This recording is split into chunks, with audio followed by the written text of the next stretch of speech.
go out and try to get parents involved. But the likelihood that I would really have a substantial increase in the number of parents heavily involved in their children's lives was probably pretty minimal. And I was not in the business of giving my teachers and principals an excuse for why their children were not going to perform well in these schools. So we didn't have a parent involvement program.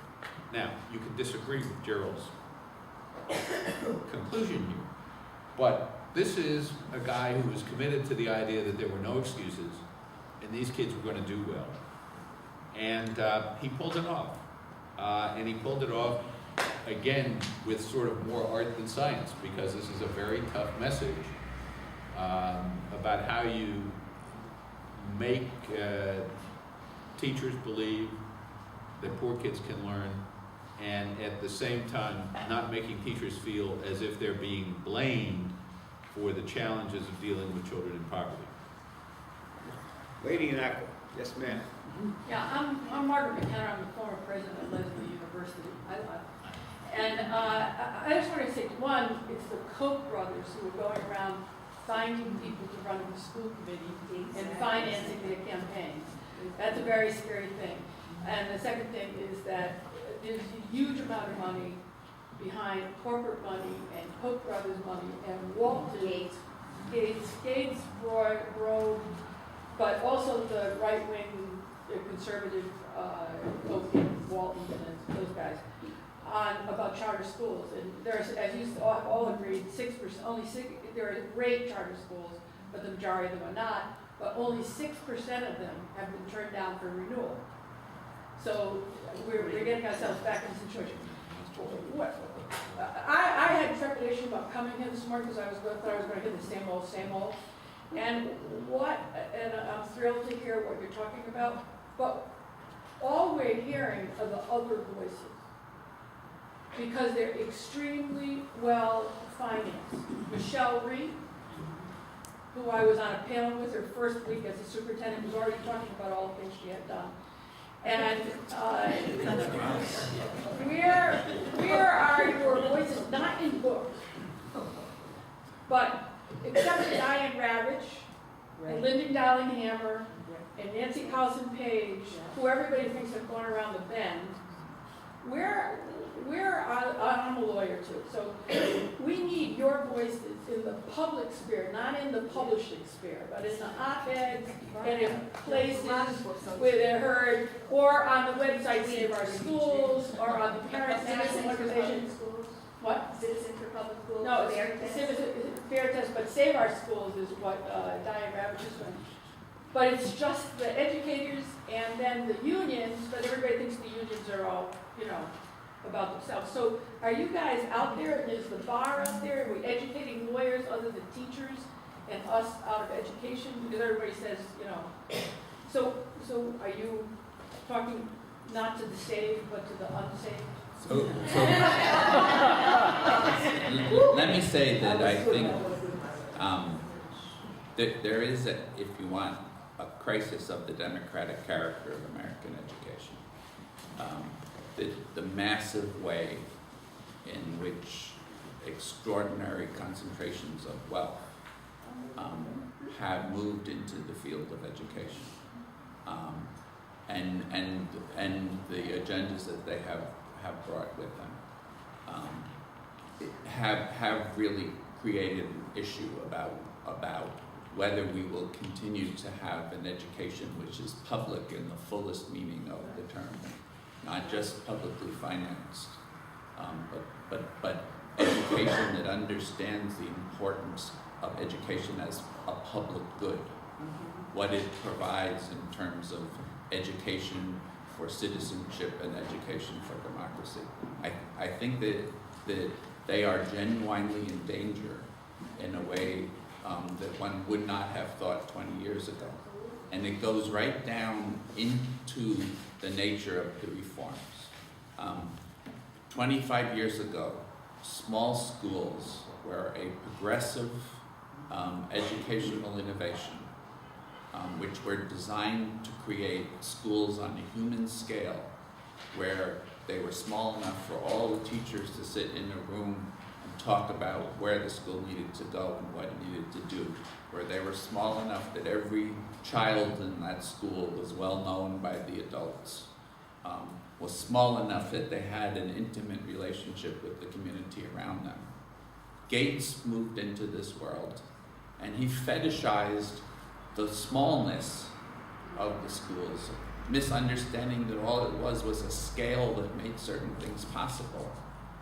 We ended up mass producing unique small schools, and lo and behold, he discovered he didn't get the effects that he wanted. And so the extent to which, and I think, And he stopped the money. I think that the elections are the smallest part of this. The elections are the smallest part of this. But the extent to which money and corporate power and concentrations of wealth have begun to penetrate the very essence of education in the United States is a very, very serious issue. So will you guys do a memo to the members of the Bar Association, recognizing the fact that the culture taking over the schools is the opposite of public education and engaged citizens? We need voices to let people know, because people don't know. You know, it's fascinating. 2 summers ago, I was invited to Beijing. I was in a really nice restaurant with the superintendent of schools in Beijing. Now, just imagine that. Now, it's broken up into 8 different regions, but this guy had half of 20 million people. I'm superintendent. What a joke, compared to the size of the scale of this one. So I said, do you have any money problems here? Because I've been visiting their schools, and I was astounded at the quality of the schools, the physical quality of the buildings. And I went out of my way to make sure he just wasn't showing me the really good schools. Now, I realized that's out in the countryside. He said, I have no money problems. We have $10 billion over the next 4 years. He says, and the reason you're here is that we want to figure out what you're doing in Lexington, Massachusetts, so that we can basically crush you in the United States. Their theory is, and it's the same one in Finland, they figured out that they've got to create an incredibly well-educated population to be in a knowledge-based economy. And, he gets it. He says, the United States as a whole, I think, is trying to do education on the cheap. It's easy to pass laws, regulations, and mandates. And it is more complicated than those things. And so the easy way out is that we'll use the marketplace, that the free market has worked great out in some of the, we used to compare us with Japan until all of a sudden their economy went in the tank, and then they compare us to General Motors and Chrysler until that problem went under Wall Street. The marketplace doesn't work. That's why I say about atomizing education. And I wish we were on the same panel yesterday morning with some of the other colleagues there, because I am, frankly, quite angry and frustrated about this mindless and simplistic way that people are going to create great schools. And I want to echo what you just said, Harold. Innovation is great, but there is a lot already known in the literature about what makes really, really good schools. Now we actually have to do it and hire really top-notch talent to actually run schools. Just comment quickly on what Margaret said, because I know her. Sir, thank you very much for being here. But my family all over the world is trying to persuade me not to be a teacher at this point in my life. However, after listening to every one of you, I will give a little suggestion. I think you should get some politicians or get to be politicos yourselves, because I've been here yesterday and I am here today and I'm gonna be here tomorrow, but I'm writing everything that you people are sharing here. And I feel I am an American citizen for almost 48 years. 28 years of that I have been a licensed medical social worker, and I have worked with the Spanish community. And if I ever decide to write a book, it will be a bestseller, because people will think that what imagination Mrs. Osterman have to come in with such a thing. But I see something that is very important. If we don't have good education, we don't have good health care. And if we don't have good health care, no education. So hopefully I will take a few minutes and write my email, and you can send me some email, and I will be very happy to make my decision if I want to be in September in a school to be a teacher. Thank you for that. Thank you. I've been trying to get to you. You had your hand up, and Yeah, thank you very much. there you go. Thank you to all of you. This has been a wonderful panel. My question is to Seth, but I invite the rest of you to chime in as well. I'm curious to hear what. Talk louder. Sorry. Thank you. Question is for Seth. I'm curious to hear what methods of outreach, democracy prep made to the families of the schools so that they were in a position to help empower and support the kids to get the sort of results that you achieved, number one. And number two, I'm curious, just as a practical matter, if the kids are in school from 7:45 to 5:15, is their homework also done within that time frame too, up to grade 6, or when they go home they've got additional work to do? Thank you. So first, they have a lot more homework after that. That's just the beginning of the day. They usually have 2 hours of homework after that as well. So part of our philosophy is that we want our kids to be thinking, reading, working hard all the time.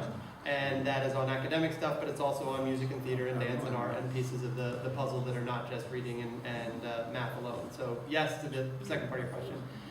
The first part of your question is actually very tricky, and when you're asking for sort of where are our voices, I actually don't care much about our voices. I care very much about our parents' voices. And I think that one of the things that we have seen in this debate sometimes is that our parents' voices are lost. They're not on this panel, they're not at this conference, they're not being given the voice that they need. They're not even in our elections because, as we say, low-income parents generally are not registered, they generally don't vote, and they're not even part of the folks that are involved in the school board elections that we do have. So what we need to do is figure out a way to really empower the choice and voice of our parents by giving them the opportunity to choose their schools. And so at the end of the day, the thing that is going to be the most transformative thing in education, and it's the reason that I believe in charter schools, even though so many of them are mediocre, is that it's a governance model totally different from the school boards that we're all critiquing. It is a governance model that says to a parent, you choose what school is right for your child. I'm not going to decide that for you. You're not going to, the superintendent's not going to decide that. The politician's not going to decide that. The school board's not going to decide it. The parent will decide which school do they want to attend. And so the answer is we reach out to our community by sending out a black and white mailer to every single eligible family in Harlem. They get it in Spanish and English, and it's just a one-page application that says name, address, signature, if you'd like to attend Democracy Prep. So it's actually easier to enroll in a public charter school than in district school where you have to bring in all the documentation and do these things. So the answer is everybody gets a mailing, and then what we do is we have a canvas team that goes out and we actually do a hand drop to every public housing complex in the district. And we do laundromats, hair salons, and bodegas with posters and flyers to sort of get the word out about the school. But what I think people do sometimes is they conflate this idea of parent involvement with student success. And one of the things we've tried to do is actually break those two ideas apart. Because it becomes an excuse, and I think Harold mentioned sort of this idea of no excuses. We don't want excuses for our parents, for our teachers, for our kids about their lack of success. We want to say from day one, you will go to college, you will be successful, you will have all the education you need to do so, and there are no excuses for you not doing so. Yes, most of our students live in poverty. Yes, they face incredible challenges and ones that most of us can't even imagine on a day-to-day basis. But we still, if given them a great education with masterful teachers every single day for 10 hours a day, for 200 days a year, they will have the American dream. They will have the opportunity to go to college and be self-sufficient citizens. And that's something that too many American children don't get right now. And we need to make sure that every family has the choice to choose a school like ours and not be forced into it by their zip code or by where they live or by their income status or by their test score. We need to be able to say every parent deserves a choice no matter where they live and who their child is.